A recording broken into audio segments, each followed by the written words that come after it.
Querido irmão e irmã, a paz do Senhor, damos graças a Deus por mais uma vez podermos compartilhar sua palavra. Sou grato por vossas vidas, grato por vossas orações. Gostaríamos de refletir sobre um tema muito glorioso, a doutrina da ressurreição. Então, vamos ler um texto bíblico. Irmãos, quero lembrar-lhes o evangelho que lhes preguei, o qual vocês receberam e no qual estão firmes. Por meio deste evangelho vocês são salvos, desde que se apeguem firmemente à palavra que lhes preguei, caso contrário, vocês têm crido em vão. Pois o que primeiramente lhes transmiti foi o que recebi, que Cristo morreu pelos nossos pecados, segundo as Escrituras, foi sepultado e ressuscitou no terceiro dia, segundo as Escrituras. Primeira carta do apóstolo Paulo aos Coríntios capítulo 15 do verso 1 ao 4. A primeira carta aos Coríntios no capítulo 15, representa o cerne da doutrina da ressurreição. O apóstolo Paulo deixa claro quão central a doutrina da ressurreição é para a fé cristã.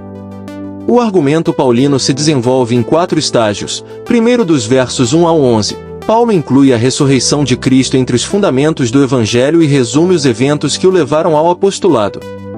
Segundo, dos versos 12 ao 19, Paulo condena e mostra a incoerência da negação da ressurreição corpórea. Terceiro, dos versos 20 ao 34, Paulo expõe o significado teológico da ressurreição. Quarto, dos versos 35 ao 58, Paulo explica como a ressurreição corpórea é possível. A pregação do Evangelho, para ser completa, deve incluir a doutrina da ressurreição. Ao lermos as Escrituras, no que concerne ao histórico dos eventos que culminaram no chamado apostólico de Paulo, vemos que ele está diretamente ligado à ressurreição de Cristo. Vejamos o que nos disse o apóstolo: e apareceu a Pedro e depois aos 12. Depois disso apareceu a mais de 500 irmãos de uma só vez, a maioria dos quais ainda vive, embora alguns já tenham adormecido. Depois apareceu a Tiago e, então, a todos os apóstolos. Depois destes apareceu também a mim, como a um que nasceu fora de tempo. Primeira carta aos Coríntios capítulo 15 versículo 5. As implicações teológicas no caso de não ter ocorrido ressurreição do Senhor, impactariam todo o Evangelho. E é por isto que o apóstolo Paulo é enfático em seu argumento lógico em prol da ressurreição dos mortos. Se não houver ressurreição, tampouco existe cristianismo. Veja o texto bíblico. Ora, se está sendo pregado que Cristo ressuscitou dentre os mortos, como alguns de vocês estão dizendo que não existe ressurreição dos mortos? Se não há ressurreição dos mortos, nem Cristo ressuscitou. 1 aos Coríntios capítulo 15 versos 12 e 13. O apóstolo Paulo não deixa claro quem eram os que não criam na ressurreição dos mortos. Mas se Cristo ressurgiu dos mortos, um fato aceito pelos coríntios, como é possível alguém raciocinar que os mortos não ressuscitam?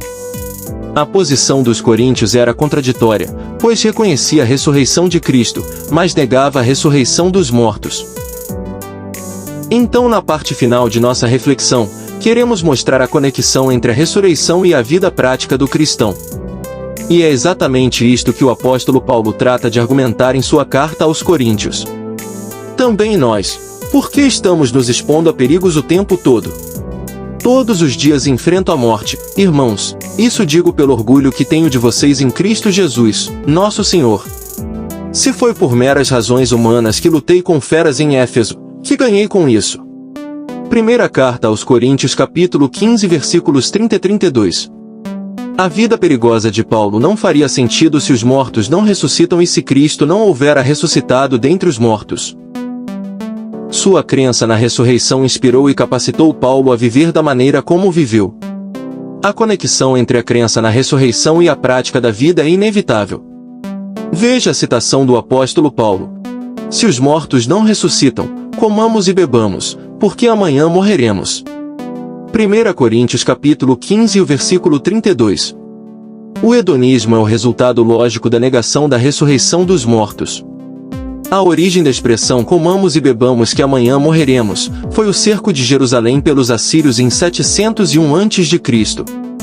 O profeta Isaías profetizou: naquele dia o soberano, o Senhor dos exércitos, os chamou para que chorassem e pranteassem, arrancassem os seus cabelos e usassem vestes de lamento. Mas, ao contrário, houve júbilo e alegria, abate de gado e matança de ovelhas, muita carne e muito vinho. E vocês diziam, comamos e bebamos, porque amanhã morreremos. Isaías capítulo 22 versículos 12 e 13. Falsificar ou distorcer o ensino sobre a ressurreição inevitavelmente leva a desvios de conduta. E foi por esta razão que o apóstolo Paulo disse, não se deixem enganar, as más companhias corrompem os bons costumes. Primeira carta aos Coríntios capítulo 15 versículo 33. Então, queridos irmãos, é inegável que a doutrina mais visceral do cristianismo é a doutrina da ressurreição dos mortos. Os apóstolos, quando pregavam, sempre davam testemunho da ressurreição do Senhor Jesus Cristo, e a consequente ressurreição dos mortos. Quando escolheram a outro apóstolo no lugar de Judas, disseram, alguém seja feito testemunha conosco, de sua ressurreição. De tal forma que a essência do ofício de um apóstolo era ser uma testemunha da ressurreição do Senhor. Querido irmão e irmã, alimente sua fé na ressurreição do Senhor e na confiança que os que dormiram em Cristo também ressuscitarão no último dia. E crendo assim, sua vida em Cristo estará focada na esperança de um mundo muito melhor que está preparado por Deus para os fiéis na eternidade. Pois a nossa pátria está nos céus, de onde também aguardamos o Salvador, o Senhor Jesus Cristo. Filipenses capítulo 3 e o versículo 20. Se gostou deste conteúdo, inscreva-se no canal, deixe o seu gostei, comente algo abaixo e compartilhe com outras pessoas a palavra de Deus. Que Deus em Cristo vos abençoe em tudo.